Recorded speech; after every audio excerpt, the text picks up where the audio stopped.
Abdul Samad Al-Palimbani, syai'ul lillahi lahumul Fatihah. A'udzubillah. Bismillahirrahmanirrahim. Ar-Rahmanir Rahim. Maliki yaumiddin. Iyyaka na'budu wa iyyaka nasta'in. Ihdinas siratal mustaqim. Siratal ladzina an'amta 'alaihim ghairil maghdubi 'alaihim waladdallin. Ketah. Borang.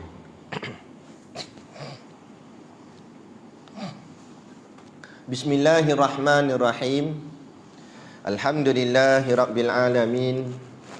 Wassalatu wassalamu ala asyrafil anbiya'i wal mursalin, Sayyidina Muhammadin wa ala alihi wa sahbihi ajma'in. Subhanaka la ilma lana illa ma 'allamtana innaka antal alimul hakim. Rabbi shrah li sadri wa yassir li amri wahlul 'uqdatam min lisani yafqahu qawli. Wala haula wala quwwata illa billahil aliyil azim. Amma ba'. Alhamdulillah, kita sama-sama panjatkan syukur kehadiratillah Subhanahu wa ta'ala yang dengan limpah dan kurnianya diizin oleh Allah Subhanahu wa ta'ala kepada kita pada malam ini untuk sama-sama kita menyambung kuliah pengajian kitab kita, iaitu kitab Sairus Salikin. Moga-moga dengan pengajian ini akan mengelokkan kefahaman kita terhadap agama kita sendiri, sehingga dia membuahkan hasil mahabbah, yakni kecintaan terhadap agama. Dengan kecintaan itulah timbul rasa kasih pada Allah, dan rasa kasih itulah terlebih kasih lagi Allah terhadap kita. Atas kasih itulah Allah menempatkan kita di dalam syurganya nanti di hari akhirat kelak, insya-Allah. Amin ya rabbal alamin.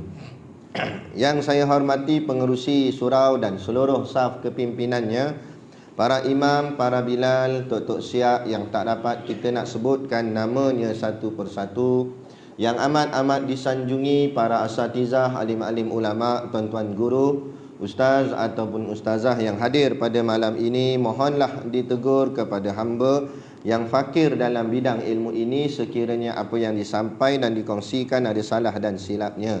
Yang kita kasihi ayah-ayah, ibu-ibu, pemuda-pemudi muslimin dan muslimat yang dirahmati Allah sekalian. Last kita berhenti kat mana? Pak Yud ingat?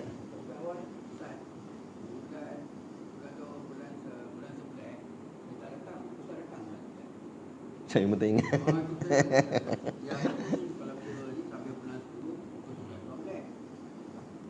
Aha.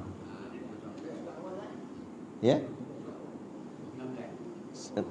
Tak sama kot kita punya tu. Yang tu muka surat ni 19.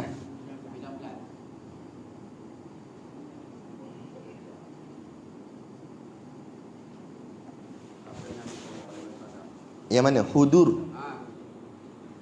Yang tu dah belum.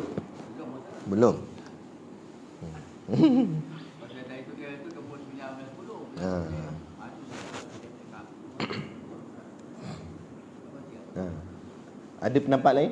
Khilaf pun? Okey, pakai yang tu lah. Ya? Ni ha. Kalau dah pun ulang lagi pun tak apa. Dah duduk tangtu.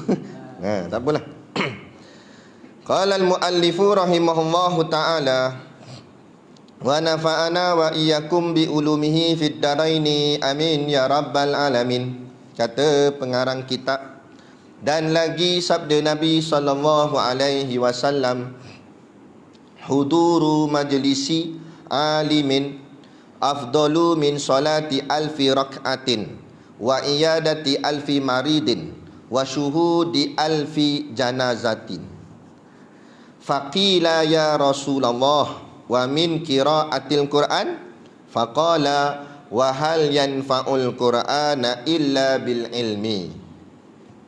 Rawal Hakim. Baik. Artinya mafhum hadis, hadir pada tempat duduk orang yang mengajarkan ilmu itu terlebih afdal daripada sembahyang 1000 rakaat dan daripada mengunjung 1000 orang yang sakit dan daripada hadir menghantar 1000 jenazah. Maka sembah sahabat, ya Rasulullah, dan terlebih afdal daripada membaca Quran. Maka sabdanya, tiada manfaat membaca Quran itu melainkan dengan ilmu. Baik. Ni masih lagi kita duduk di bab yang nak menceritakan tentang kelebihan-kelebihan menuntut ilmu, mengaji ni. Sekarang ni zaman kita ni semakin jelas. Tahun yang sekarang ni lah, tahun 2022 ni, makin jelas Allah nak tunjuk kepada kita bezanya orang mengaji dengan orang tak mengaji. Beza sangat. Beza sangat-sangat. Sangat beza-beza. Beza sangat-sangat beza-beza. Tadi saya on the way nak ke sini. Terlambat sikit. Ya, semua pakat cuti, bukan Cina je cuti, dengan Melayu sekali. Nah, jadi kereta banyak. Lepas tu tak apalah, lalu depan masjid Kampung Pasir. Dekat-dekat kawasan situlah, jalan straight tu, kereta penuh parking. Oi, kata hebat masjid Kampung Pasir, parking sampai luar. Ingat masjid ada pesta apa tahu situ? ada pesta apa situ? Makan. Oh, tahu, pergilah ke? Saja nak trik kan. Nampak? Allahu Akbar. Tak apa, nak makan-makan pi lah lepas maghrib tak apa. Dalam maghrib bawa dengan anak-anak satu family tengok tadi. Allahu Akbar. Ni beza orang yang faham agama dengan orang tak faham agama. Bila kita kata, dia kata, apa salah saya? Dia kata, saya lagi makan. Saya bukan tak semayang, satgi saya semayang lah. Betul dah, tapi ni waktu ni hormat sikit. Ada. Memang betul satgi semayang. Oh, Cina. Okey, tudung pula. Nampak nak ceritanya. Ada inilah sebab orang dia rasa benda salah dalam agama tu tak salah. Dia dah rasa dosa bukan lagi dosa. Inilah sebenarnya bala yang paling besar sekali. Ini bala kejahilan. Bala kejahilan. Teruk jadi masyarakat bila duduk dalam keadaan jahil. Sebab tu Dajjal ni memanglah dia, Allah bagi dia kekuatan kan, tapi yang menyebabkan orang sampai ikut Dajjal ni bukan sebab hebat sangat si Dajjal tu kan, tapi sebab terlampau lemahnya manusia tu waktu tu. Lemah dengan ilmunya, lemah dengan imannya, lemah dengan takwanya, ada yang jadi terikut. Ada.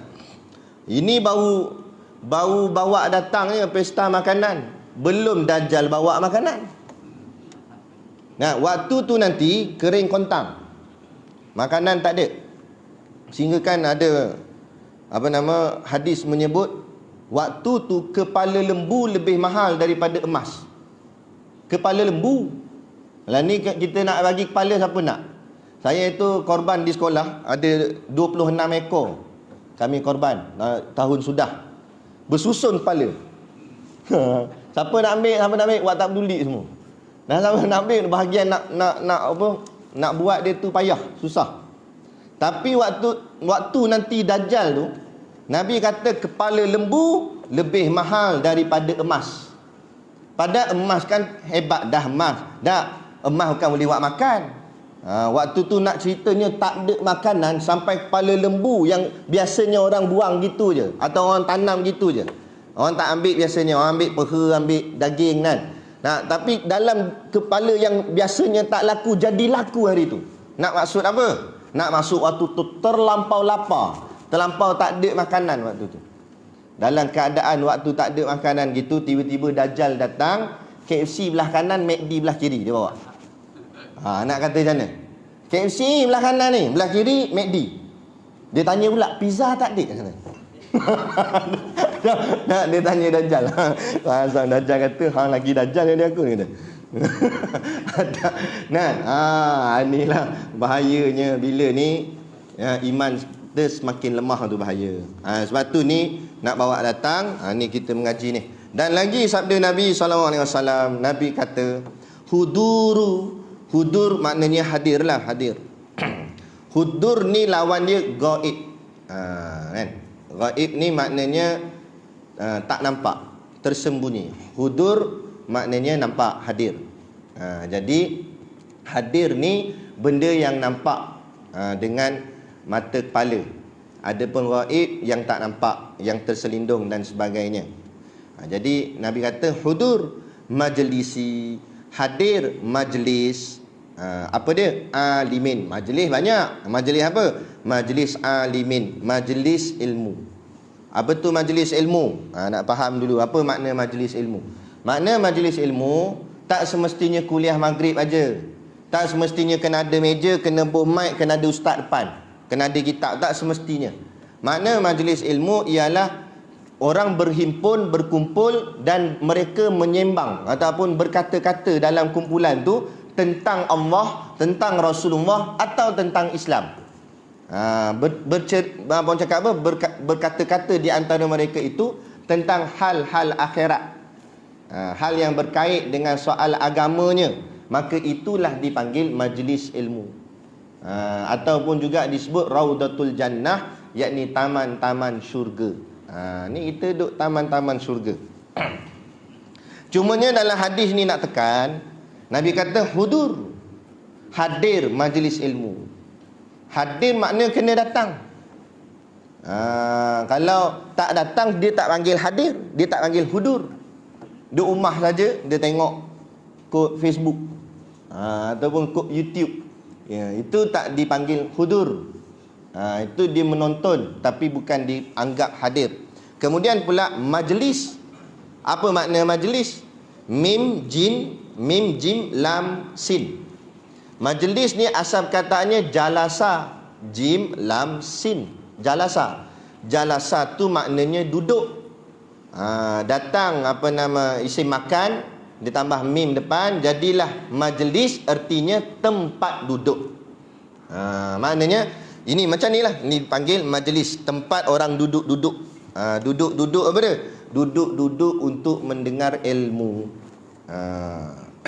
Lepas tu orang tanya ulama'. Antaranya orang tanya Tok Guru Haji Saleh, ada yang tanya Syekh Ahmad Fahmi Zamzam.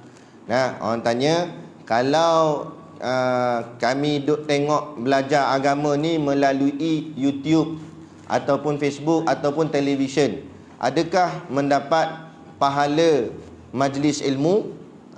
Maka ulama' jawab, tidak dapat. Dia cuma dapat pahala menuntut ilmu.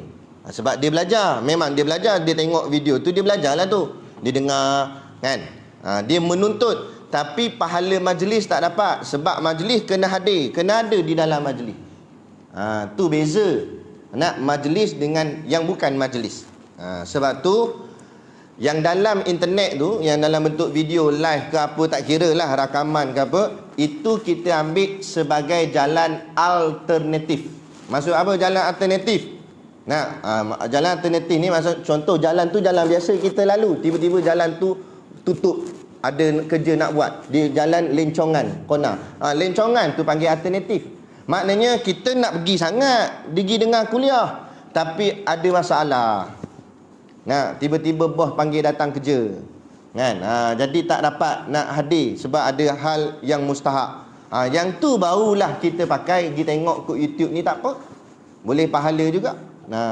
Sebab dia sudah niat untuk hadir. Dia nak niat untuk hadir, tiba-tiba tayar pula pecah. Jadi repair tu, tunggu kat kedai tayar tu, dia sambil tengok kod aset.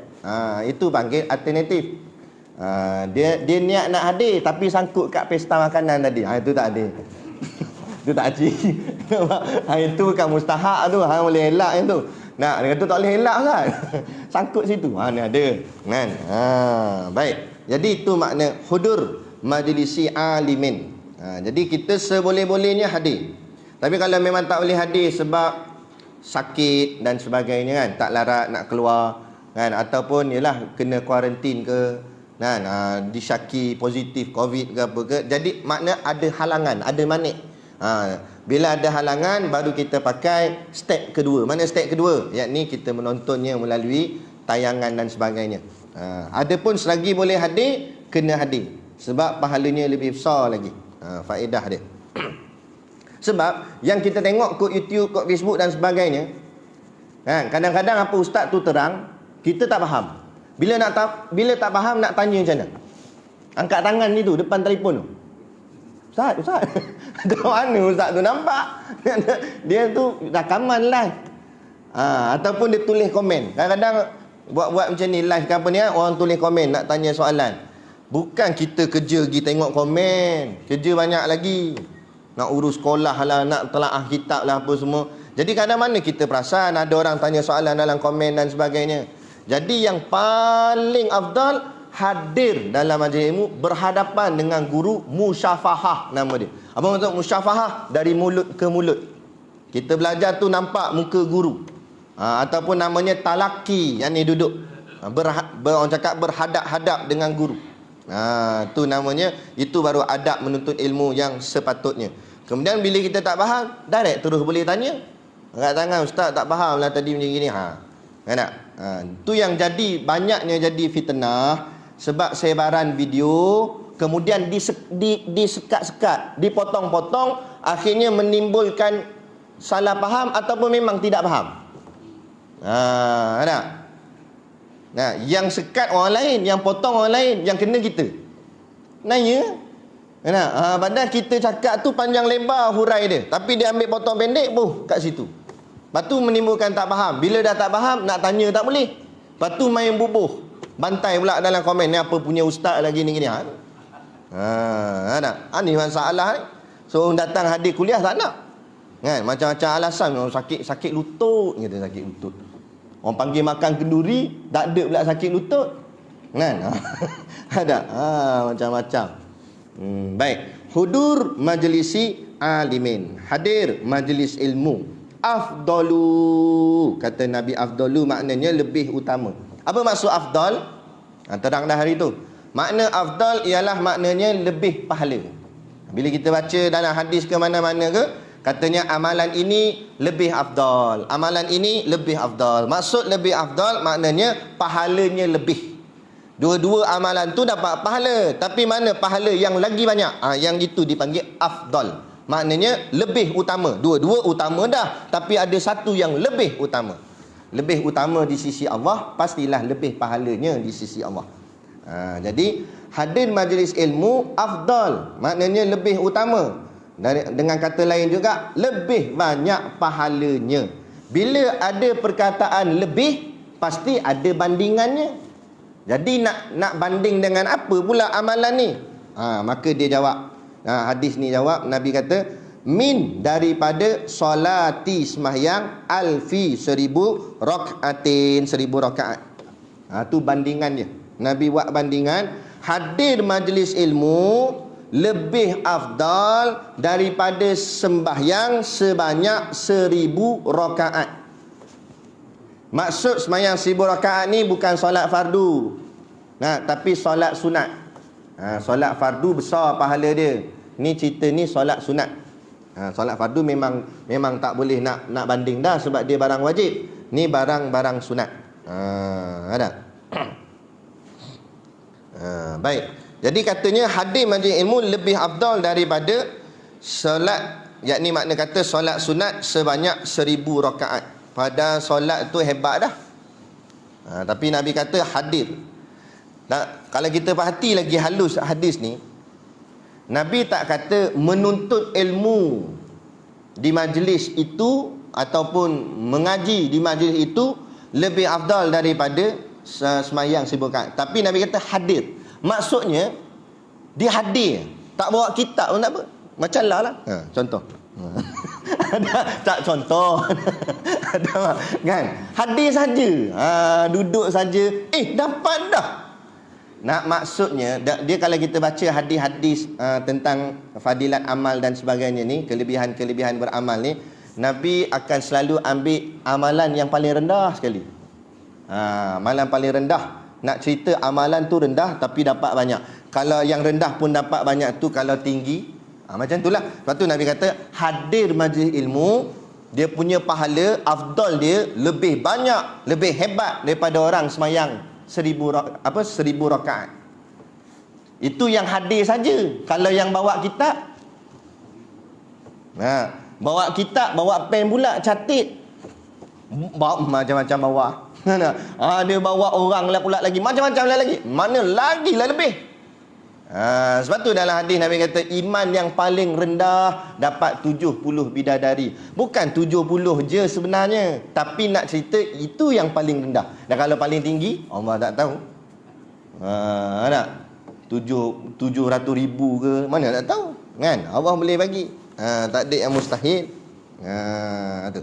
Jadi hadir majlis ilmu afdal, lebih utama daripada sembahyang sebanyak 1000 rakaat. Pada sembahyang ni antara ibadat yang paling besar dalam banyak-banyak ibadat. Kerana sembahyanglah ibadat yang akan dinilai dulu, akan ditimbang dulu nanti di hari akhirat. Amalan lain tangguh dulu, tak pi. Sembahyang tu buat tengok sembahyang tu. Kalau elok sembahyangnya, maka eloklah ibadatnya yang lain. Kalau sembahyangnya diterima, maka ibadat yang lain akan diterima. Tapi kalau sembahyangnya ditolak oleh Allah, tak terpakai, maka ibadat lain tak payah sembang dah. Memang tolak terus. Lepas tu pelik kan. Tanya Ramadan, ada orang dia puasa tapi sembahyang tidak. Apa jadah tau kan. Dia kata kurang-kurang I puasa. Dia kata kurang-kurang dia puasa. Memanglah, tapi ni main dia tapak tak ada. Mu nak buh mana apa nama atap bumbung, nak buh mana pintu tingkap, kalau tapak pun tak ada. Foundation basic dia tak ada. Kan tak? Ada orang buat rumah buh atap dulu. Dia nak buat rumah kan. Kontraktor pun ukur nak buat tapak. Kontraktor tanya tapak nak buka berapa lebar, panjang berapa. Dah saya nak pasang bumbung dulu boleh tak? Kontraktor tu pening. Tak, kita kira tapak dulu. Tak, saya nak bumbung dulu. Awak faham tak faham? Ni rumah saya, kata. Tuan rumah bengong. Kontraktor pun tengok atas bawah. Tuan, ada minum ketum ke? Macam mabuk je dia kata. Ada lah bumbung dulu. Tapak dululah, bumbung kemudian.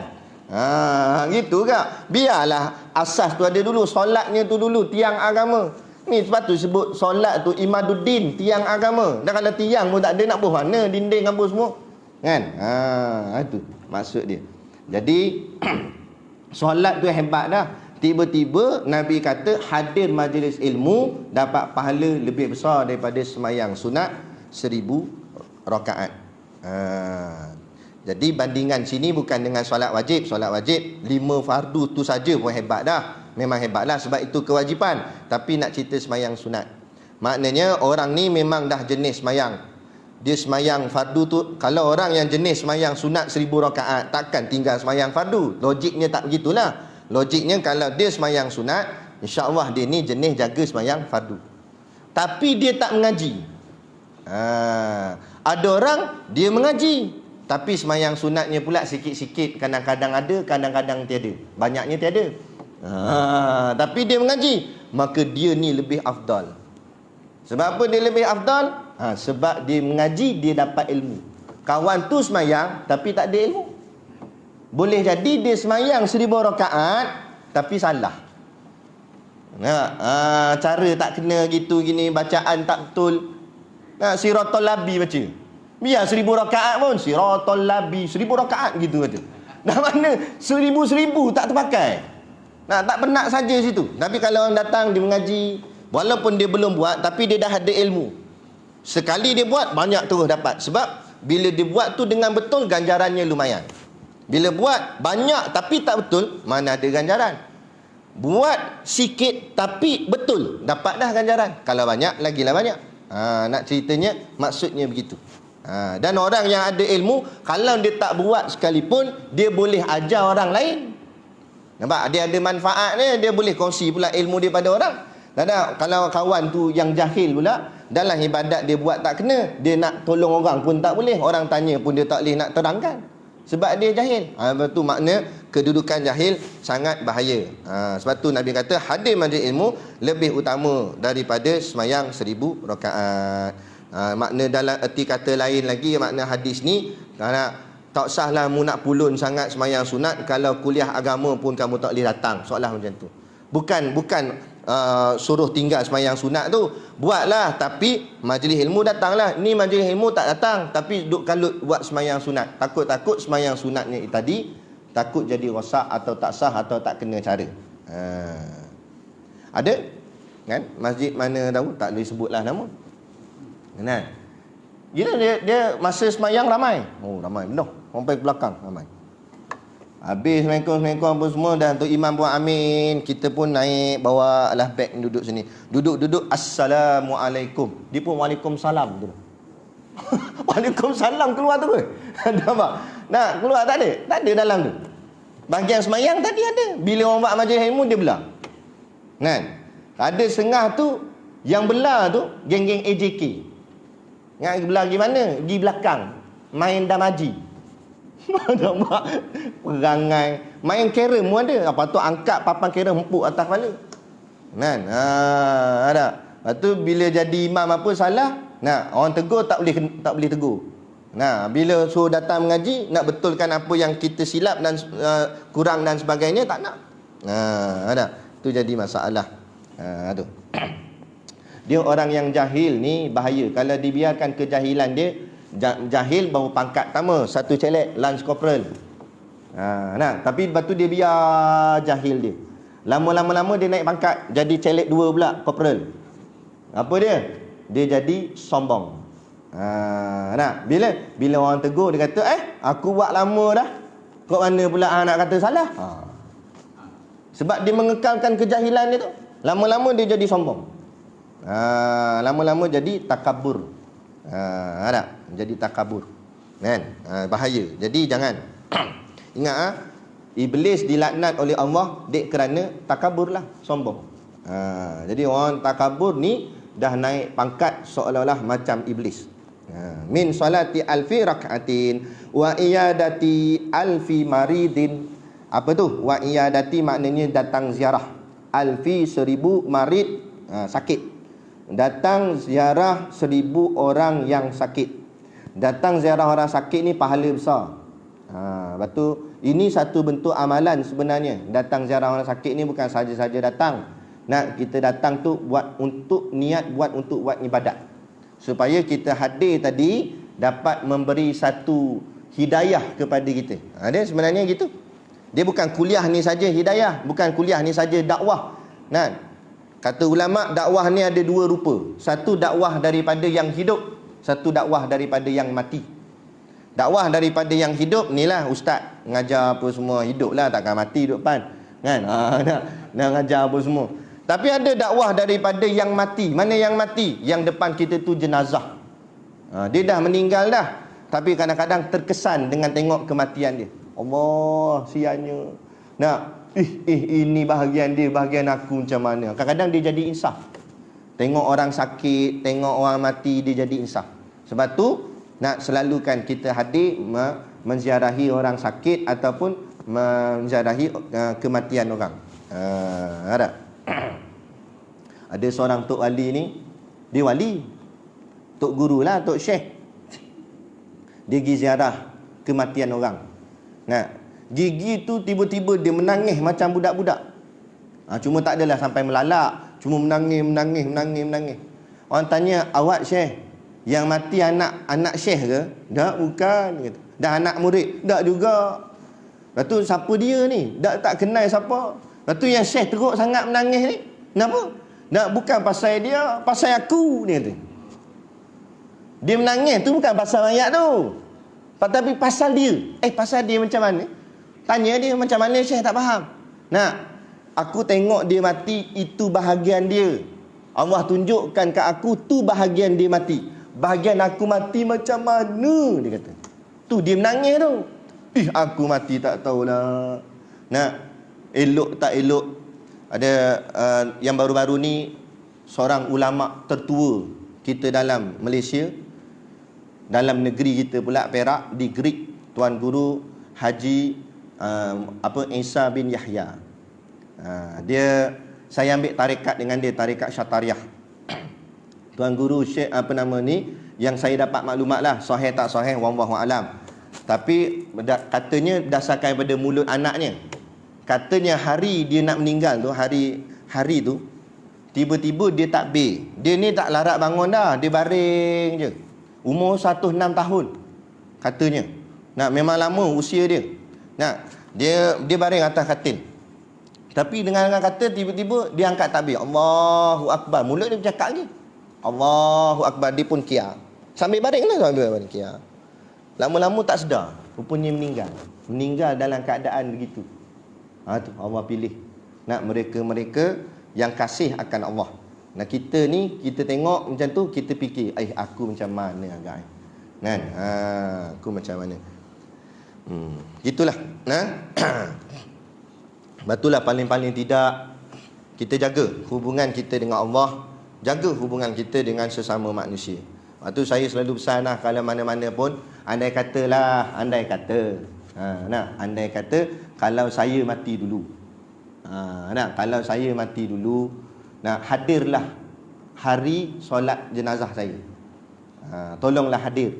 Kalau jauh pun, kalau cubakan hadir. Sebab kita takut kalau kita mati tak ada orang keliling kita, tak ada orang bersama kita. Dalam mati tu kesunyian, seorang-seorang, orang pula tak ada, Allah sedih kan. Jadi harap-harap begitulah. Tapi kalau desak sangat tak boleh hadir pun, paling-paling tidak buatlah solat jenazah gaib, untuk doakan saya kan, gitu. Bantu sama kita. Atau ada seorang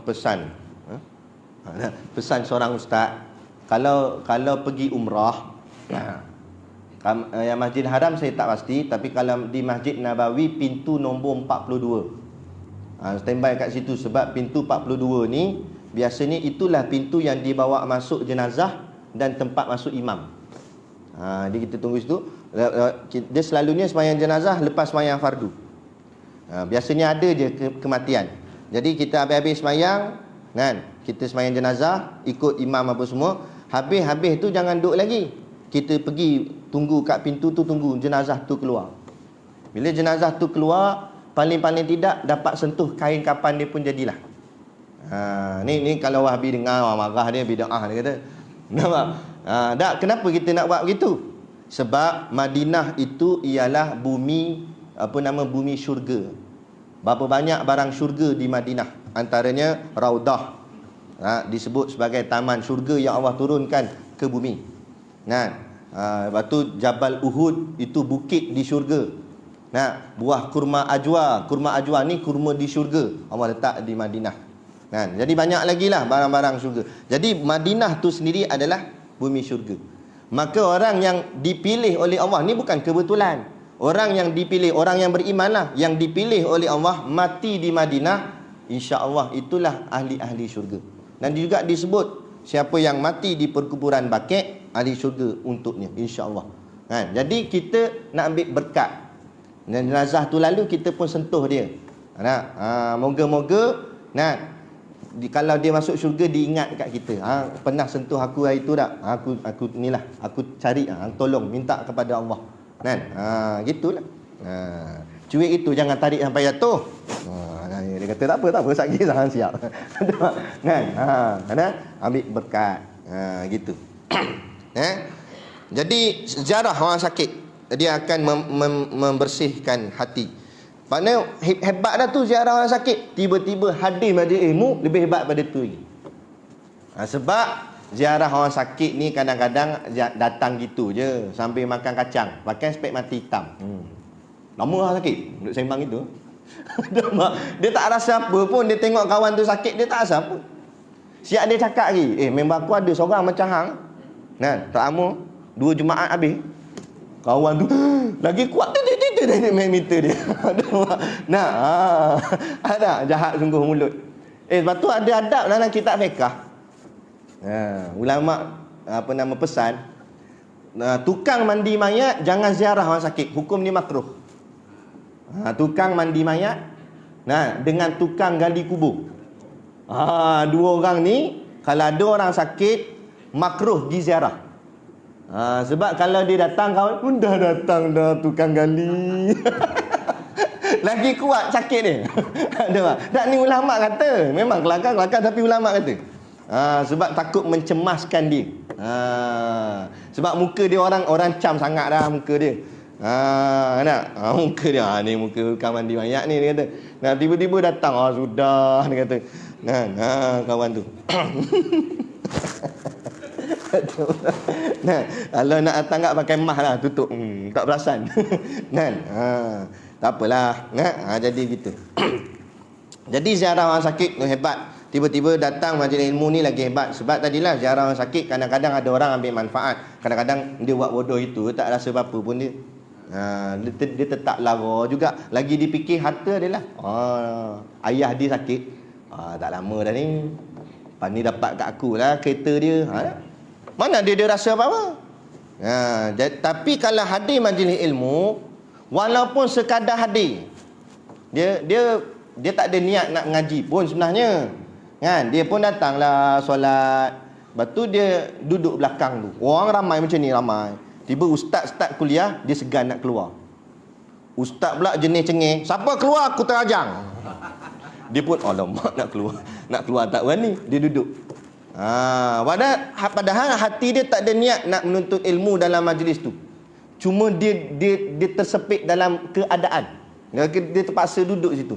Tapi walaupun dia terpaksa duduk, manfaat dapat juga. Mana bila ustaz tu pam, berdalam banyak-banyak lah sampai sejam, sampailah bunyi tik-tik sekejap lagi. Mesti ada sedikit juga yang masuk dalam kepala dia. Pasti dia keluar, ada juga yang terngiang-ngiang lagi di telinga dia. Betul juga ni. Tu.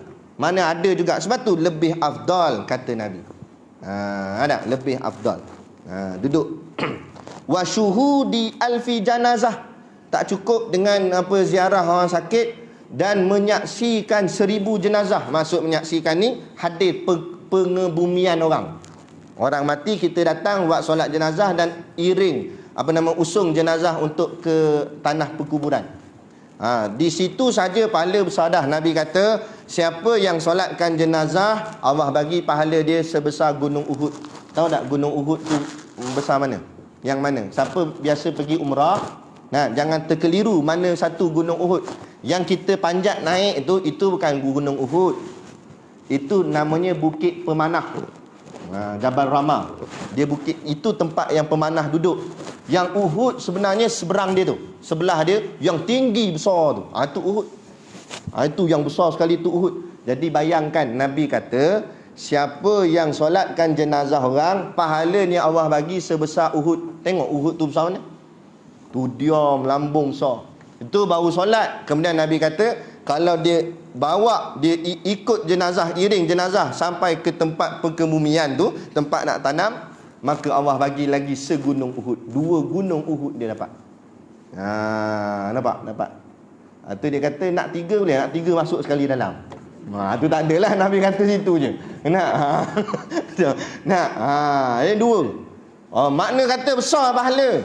Tiba-tiba Nabi kata hadir majlis ilmu lebih besar dan lebih afdal daripada ikut jenazah seramai 1000 jenazah. Mana kalau satu pun dah dapat 2 gunung Uhud, kalau 1000, maknanya pahala majlis ilmu tu lagi besar. Jadi rugi sangat kalau siapa bukan buat apa pun, duduk je. Kena pula ada tiang sandar. Nampak? Contohlah. Apa? Bukan kata haram. Tapi boleh, tak ada masalah, duduk saja. Dengar gitu hangguk-hangguk. Itu. Jadilah dapat pahala Allah nak bagi. Sebab pasti ada manfaatnya. Kalau tak banyak, sikit pun ada. Walaupun tertidur. Sebab ada gak manfaat dia. Sebab masa dia belum tidur, dia dengar lagi. Lepas tu dia terlelap. Tak apa dah. Tapi ada juga bahagian dia. Tapi jangan datang-datang niat nak tidur. Bawa dengan bantal siap. Ni nak niat nak dengar, tapi ter tu tak sengajalah. Baik. Faqila ya Rasulullah, kemudian sahabat tanya, ya Rasulullah. Kalau dalam terjemahan dia kata maka sembah sahabat. Sembah ni jangan kita faham sembah tu macam kita sujud tu sembahyang, kan. Sembah ni bahasa lama. Makna sembah berkata.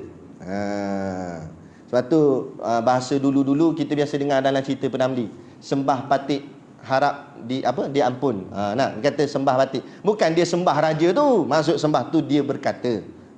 Jadi dia kata maka sembah sahabat, maksudnya sahabat berkata. Sahabat tanya kepada Nabi, wa min qiraatil Quran. Sahabat pelik lah, sebab amalan-amalan yang Nabi sebut semua amalan yang hebat-hebat. Sembahyang sunat 1000 rakaat, kemudian ziarah orang sakit 1000 orang, ya, menyaksikan jenazah 1000 jenazah. Ini semua hebat-hebat. Kemudian sahabat tanya, sekalipun kalau baca Quran, adakah hadir majlis ilmu tu lebih besar daripada baca Quran? Seolah-olah macam tu soalan dia. Apa jawabnya Nabi? Faqala, Nabi jawab, wa hal yanfa'ul Quran illa bil ilmi. Nabi tak jawab terus. Ni hebatnya Nabi, seorang yang bijak. Orang bijak dia jawapan dia macam tu. Kadang-kadang bila kita tanya, dia tanya kita balik. Dia jawab dengan soalan balik supaya kita fikir. Itulah orang yang hebat, orang bijak.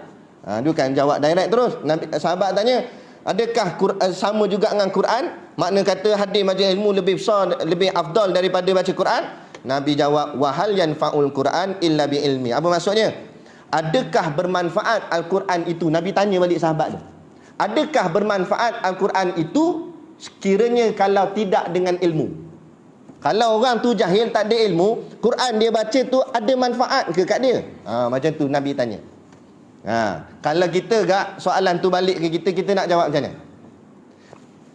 Ada dua orang baca Quran, satu baca Quran dengan faham maknanya, dengan apa dia tahu ayat ni maksud macam mana, untuk apa. Satu lagi baca Quran berlagu gitu je lah, tapi tak faham apa. Manakah yang lebih manfaat?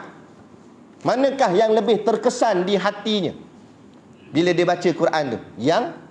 Yang faham tadi. Sebab apa? Sebab dia ada ilmu, dia mengaji, dia tahu ini ayat ni Allah nak cakap apa-apa semua. Jadi dia masuk sampai dalam hati. Dia kata Allah. Madai dengan satu ayat pun kadang-kadang menangis dah dia. Kan? Ini tak baca tapi kosong. Tak nak lah kalau sekadar baca gitu je lah. Dia jadi macam surat khabar gitu je lah. Kita nak biar baca, kita nak ambil manfaat daripada Al-Quran, untuk dapat manfaatnya dengan jalan ilmu. Begitulah maksudnya Nabi. Adakah bermanfaat Quran itu kalau dengan tidak berilmu? Nabi kata, maknanya Quran akan jadi sangat-sangat manfaat bila kita baca dengan adanya ilmu pada kita. Dia gitu. Lepas tu orang tanya pula, habis tu kalau baca Quran tak dapat pahala? Ni bukan cerita pahala. Pahala dapat, walau tak faham dapat. Satu huruf dibaca di luar semayang digandakan 10, dalam semayang digandakan 100. Walaupun kita tak faham, satu huruf saja pun Allah ganda, dapat pahala. Cuma nak kata lebih afdal kalau kita baca dengan kefahaman, dengan ada ilmunya. Bukan sakat pahalanya dapat, fahamnya dapat, manfaatnya dapat, sampai terkesan di hati. Itu baru manfaat, barulah hebat. Kita buat suatu benda bukan sekadar nak boleh pahala je. Kita nak biar buat satu benda tu biar terkesan. Tuan-tuan, kalau semayang setakat boleh pahala je, semayang je lah. Khusyuk tak ada, kerendahan hati tak ada, memanglah jadi semayang tu. Tapi keluar-keluar semayang, mulut celupa agak, maki orang, kutuk orang, ngumpat dan sebagainya, tak jadi agak. Tapi ada orang dia semayang dengan rasa hudur hatinya pada Tuhan. Semayangnya sungguh-sungguh, dia rasa kecil dia pada Allah. Sebab tu disebut Allahu Akbar, Allah Maha Besar, aku kecil je, apa pun tak ada. Dia rasa gitu, rendah hati dia. Maka terbawa-bawa sampai di luar semayang pun hatinya sentiasa rendah, walaupun berjawatan tinggi. Ini ada orang gah, hebat sangat. Nak hebat gimana? Ada. Tu sebab tu hikmah itu, hikmah di sebalik setiap ibadat. Yang kita biar buat ibadat dengan dapat hikmah. Dan nak buat saja biasa je lah, kosong gitu je. Macam tin, air tin. Daripada luar, dua-dua tin ni nampak sama. Tin yang ni, tin yang ni nampak sama. Yang membezakannya, satu dalam tin tu ada air, satu lagi kosong. Kalau kita ambil tin yang kosong, memang ringan, mudah diangkat. Tapi kosong, apa manfaatnya? Tak ada manfaat. Dapat bawa je lah tin tu.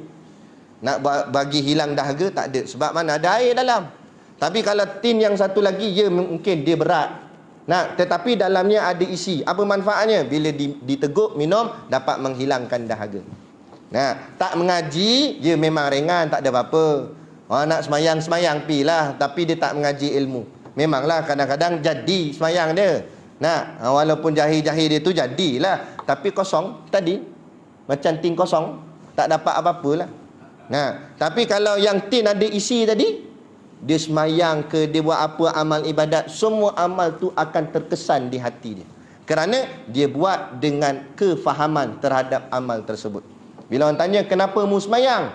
Baru dia boleh jelas kenapa dia semayang. Ini bila tanya kenapa semayang, tahu dah Islam suruh aku buat je lah. Betul, memanglah kita kena buat. Tapi beza orang buat dengan faham, orang buat dengan tak faham. Orang buat dengan tak faham, dia buat dalam keterpaksaan, terpaksa-paksa. Tu yang kadang-kadang bunyi dah titik dia kata. Tadi main maghrib, main isyak pula. Contoh. Sebab terpaksa. Nampak? Dia terpaksa-paksa. Azan asar, Allah asar dah. Tadi baru zuhur. Cepatnya. Sebab terpaksa-paksa. Tapi kalau buat tu dengan faham, dia buat dengan rasa kasih, dengan rasa sayang, dengan rasa minat. Malah belum sampai waktu dia dah tunggu. Cepatlah waktu semayang, tak sabarnya, dia kata. Macam tuan-tuan anak, cepatlah habis ni, tak sabarnya nak main isyak. Padahal kan nak semayang isyak, nak suruh habis cepat kuliah.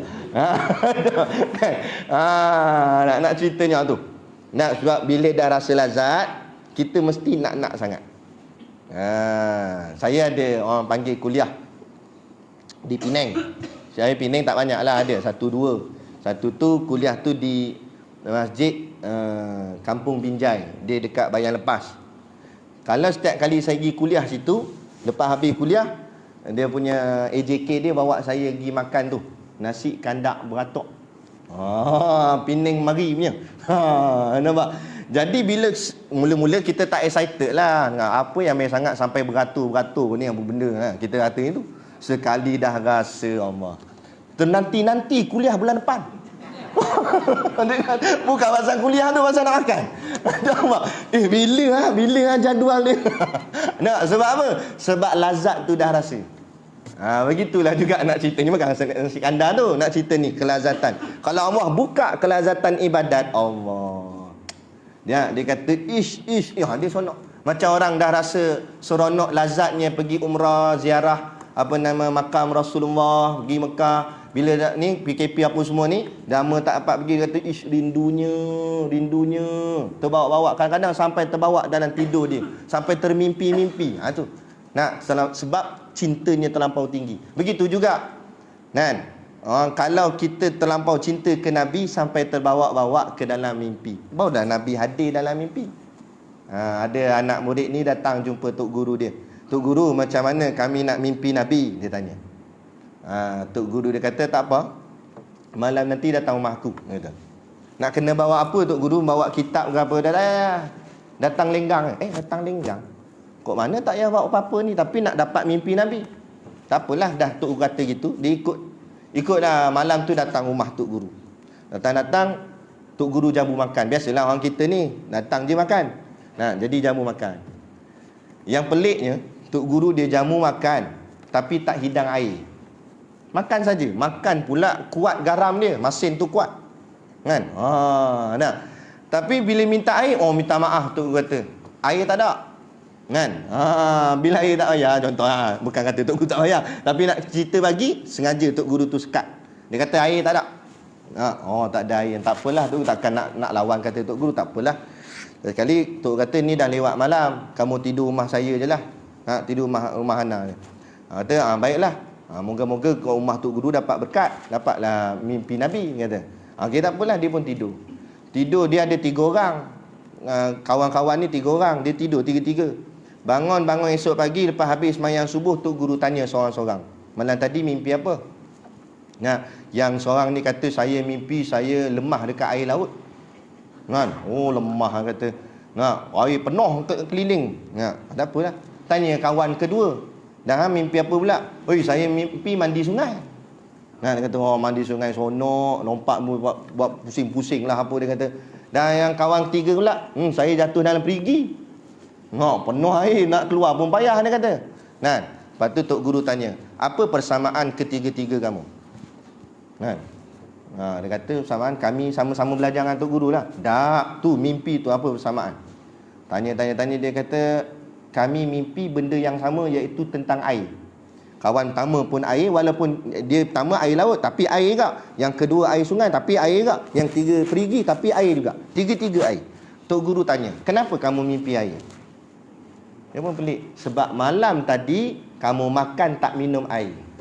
Kemudian dengan makanan yang aku makan kuat masih ni. Bila kita ni garam kuat, kehausan tu kuat. Bila terlampau rasa haus, nak sangat air. Jadi hati dia nak sangat air, tapi tak dapat air. Akhirnya sebab nak sangat tu terbawa dalam mimpi. Maka kata Tok Guru dia, begitulah kalau kamu nak mimpi bertemu Rasulullah. Kamu kena dapatkan kehausan, dahaganya mencintai akan Rasulullah. Kasih sangat-sangat, sayang sangat-sangat. La yu'minu ahadukum hatta akunna ahabba ilaihi min walidihi wa waladihi wan nasi ajma'in, kata Nabi. Tak berimanlah atau tak sahlah, ya, ataupun kuranglah iman seseorang itu, kata Nabi, ya, sekiranya melainkan dia menjadikan aku yang paling dia cintai daripada ibu bapanya, anak-anaknya dan manusia seluruhnya. Meletakkan kecintaan pada Nabi paling tinggi, itu baru sampai tahap makam dia. Barulah terbawa-bawa ke dalam mimpi. Imam Malik, Imam Malik riwayat cerita hampir setiap malam tidurnya bermimpi Rasulullah.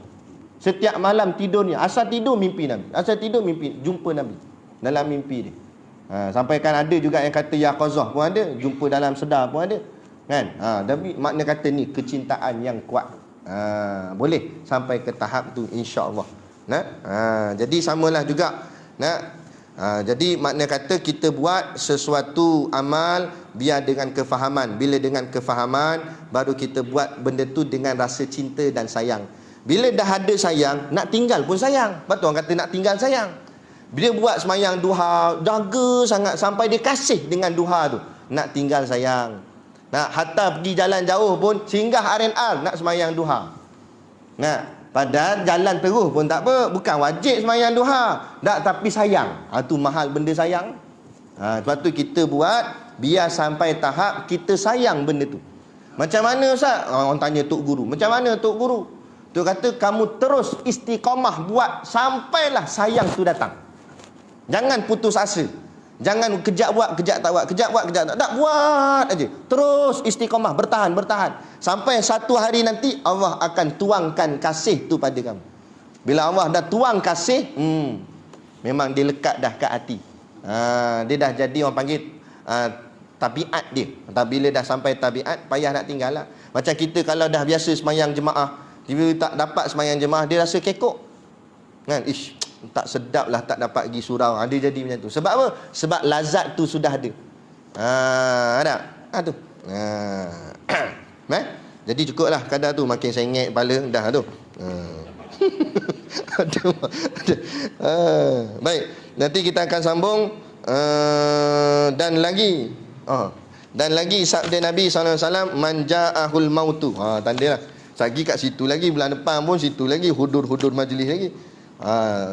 Di sini kita akan sambung man ja'ahul mautu wa huwa yatlub. Berarti situ insya-Allah. Kemudian ada sikitlah pengumuman, nak ambil masa sikit.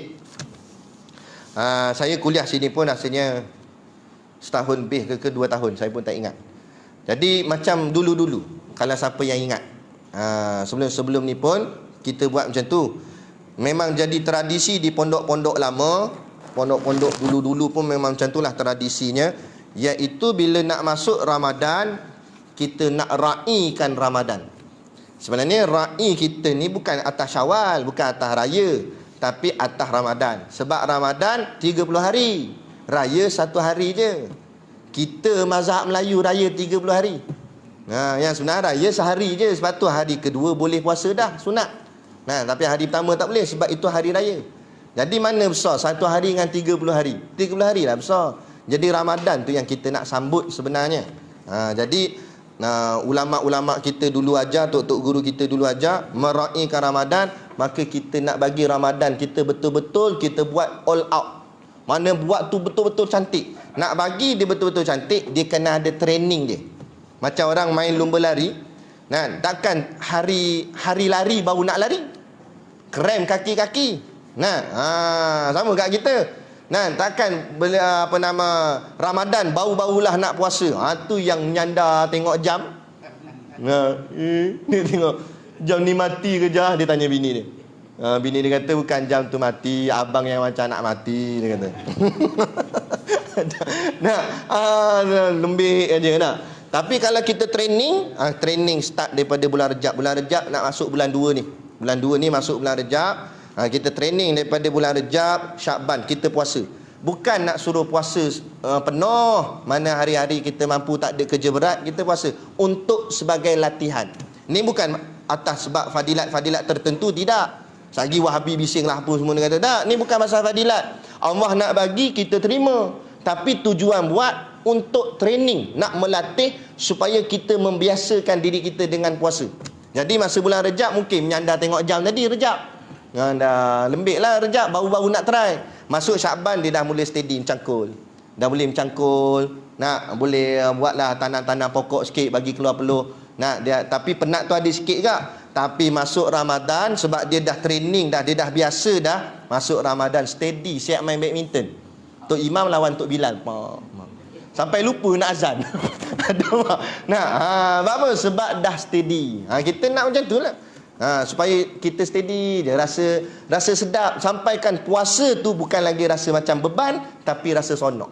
Rasa sedap puasa tu. Kadang-kadang kita ni puasa rasa beban. Allah lambat lagi ke nak buka, gitu. Kan? Letak dah ayam atas mulut. Tunggu azan ngap terus. Nampak? Teruk sangat. Lalu kita rasa begitu. Tapi bila dah sampai tahap steady, dia steady. Dia tenang aja. Jadi di pondok-pondok Tok Guru didik gitu. Jadi insya-Allah masuk bulan Rejab ni pelajar-pelajar kami di pondok dan tahfiz, kami kerahkanlah amalan ni dengan mereka berpuasa lah. Rejab, Syakban, itu yang Ramadan memang wajib lah. Kemudian bila nak berbuka puasa tu, takkan buka nonong gitu je. Kita buatlah majlis sikit, iaitu majlis tahlil. Sebab waktu mustajab doa ialah waktu nak berbuka. Jadi kita ambil keberkatan di situ. Kita doakan arwah-arwah ayah mak kita yang telah meninggal dunia, supaya sampai pada mereka, dapat tolong mereka sedikit sebanyak, insya-Allah, atas izin Allah, kan? Jadi kita buat. Jadi ada nanti di meja niaga, kita edarkan nanti ni borang tahlil macam ni. Borang tahlil. Jadi bolehlah ambil. Kemudian dia ada nombor situ 1 2 3 4 5. Tak semesti kena boh sampai 5 nama. Nak boh banyak mana pun tak apa. Boh 1 boleh, nak boh 50 pun boleh. Tapi kalau tak muat sini, kalih belakang. Tulis tepi tu, ustaz tengok belakang je. Gitu. Belakang ni pula tambah lagi tulisan. Kan? Boh nama banyak mana nak boh. Boh lah. Kemudian bawah nombor 5 tu dia ada tulis RM. Benda apa tu RM? Ringgit Malaysia. Ringgit Malaysia ni tidak wajib. Jadi tanya pula, ustaz, satu nama berapa ringgit? Tak, kita bukan jual. Nak bagi, tak nak bagi sudah. Nak bagi kami terima, tak bagi kedekut pahit. Itu je. Gurau je. Marah dia. Makna nak ceritanya begitu. Jadi terpulanglah, nak boh nama, boh. Nak bagi berapa pun. Tak semestinya kalau 5 nama kena RM5 ke ustaz? Tak lah. Bukan satu nama RM1. 5 nama boh RM1 saja pun tak apa. 5 nama tapi dia bagi RM1 je. Apa? Kami terima, cuma slow lah kami baca nama dia. Dah pasal ustaz ni kata. Jadi terpulanglah. Kemudian pula sumbangan tu bukan kami ambil. Kami ambil duit tu, kami buat beli juadah berbuka puasa untuk pelajar-pelajar ni. Tu je. Jadi kalau dapatnya lebih, budak-budak pun makanlah lebih sikit, nasi ayam ke, nasi tomato ke. Tapi kalau dapat kurang, kari pak je lah. Inti oksigen. Lebih kurang gitulah. Apa ada makan je lah. Jadi gitu. Jadi terpulang. Nak bagi macam mana, kan? Tak kisah. Kemudian nak bagi balik kat ustaz, kena malam ni juga ke? Ada. Malam, kalau boleh tulis malam ni lah. Kalau nak bagi bulan depan, bagi bulan depan. Kalau takut lambat pula sebab Rejab nak mula dah. Dekat sini ada nombor telefon. Atas tu nombor telefon Tok Guru, yang kedua tu nombor telefon SU sekolah, Ustaz Syahmi. Boleh kontak WhatsApp. WhatsAppkan nama arwah. Cakap ni nama arwah yang nak ditahlilkan. Buh nama arwah, jangan buh nama sendiri. Takut cepat arwah ni. Buh nama arwah. Nah, buh nama. Lepas tu kalau nak bagi sumbangan, ada nombor akaun kat sini, bank in saja. Mudah. Jadi bolehlah nanti tengok kat luar sana lah. Jadi itulah sikit sebanyak bagian amal-amal kita. Moga-moga hari ini kita bantu orang yang sudah pergi meninggalkan kita, mak ayah kita. Esok-esok kalau kita mati, moga-moga anak cucu kita pula bantu kita, insya-Allah. Jadi cukup sekadar tu. Wabillahi taufiq wal hidayah. Assalamualaikum warahmatullahi wabarakatuh. A'udzubillahi minasyaitonirrajim. Bismillahirrahmanirrahim. Alhamdulillahirabbil alamin wassalatu wassalamu ala asyrafil anbiya'i wal mursalin sayyidina Muhammad wa ala alihi washabihi ajmain. Allahumma taqabbal minna salatana wa du'aana innaka antas samiul alim wa tub alaina innaka antat tawwabur rahim. Allahumma ja'al dinana dinan nabi Muhammadin sallallahu alaihi wasallam wa islamana islamal muslimin wa imanana imanal mu'minin wa salatana salatal khashiin wa a'malana a'malas solihin wa niyatana niyatal mukhlisin wa dhunubana ya Allah dhunubal mustaghfirin wa hayatana hayatal ulama wa mautana bi mautis syuhada wa dikinal jannata ma'al anbiya'i alaihimus salatu wassalam. Rabbana atina fid dunya hasanah wa fil akhirati hasanah wa qina adzabannar wa qina adzabannar wa qina adzabannar. Wassallallahu ala khairi khalqihi sayyidina Muhammad wa ala alihi washabihi wasallam. Subhana rabbika rabbil izzati amma yasifun. Salamun alal mursalin walhamdulillahi rabbil alamin. Amin ya rabbal alamin. Taqabbalallahu minna wa minkum. Takbir.